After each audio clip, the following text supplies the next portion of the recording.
Perkenalkan, saya Anissa Rusmali Al-Fatihah dari kelompok 4 akan melanjutkan penjelasan dari Kezia mengenai koperasi dalam pasar yang dimonopoli. Yang pertama adalah koperasi dalam pasar luar negeri. Apa itu pasar luar negeri?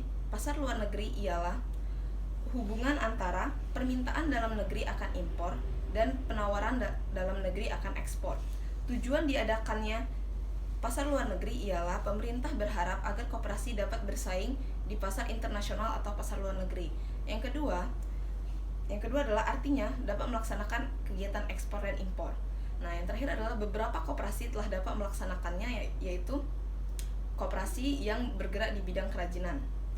Selanjutnya adalah kekuatan koperasi. Kekuatan koperasi ada 4. Yang pertama adalah economic of scale atau skala ekonomi, yaitu semakin tinggi barang yang diproduksi maka semakin rendah biaya.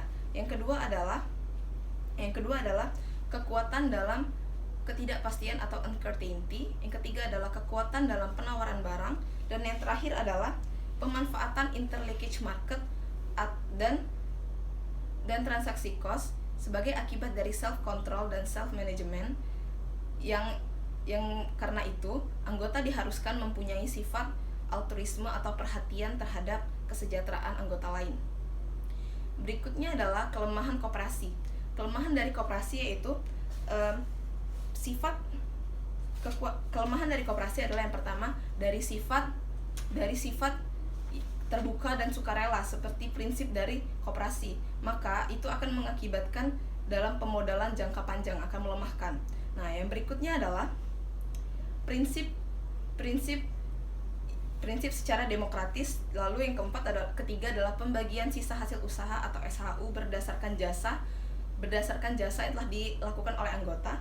Yang terakhir adalah prinsip biaya yang terbatas akan modal. Berikutnya adalah upaya koperasi dalam memperkecil tingkat kelemahan yang ada. Yang pertama adalah adanya pembatasan akan jumlah anggota koperasi.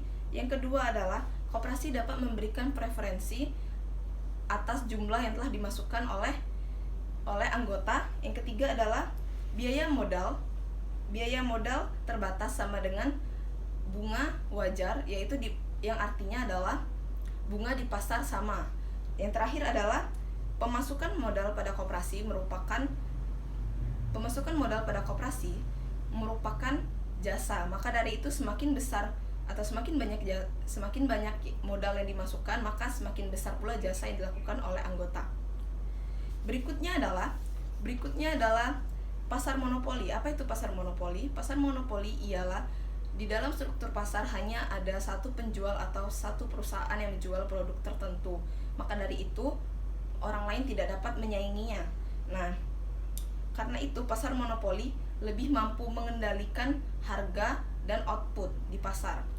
Nah, selanjutnya adalah asumsi yang jadi dasar dari pasar monopoli. Yang pertama adalah di pasar hanya terdapat satu penjual atau pembeli.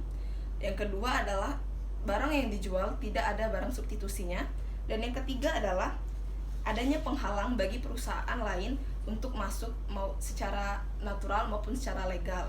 Yang paling penting adalah ada penghalang untuk masuk secara legal karena adanya penghalang dari undang-undang dan peraturan pemerintah. Baiklah, sekian penjelasan dari saya. Penjelasan berikutnya akan dijelaskan oleh Saudari Eva. Terima kasih.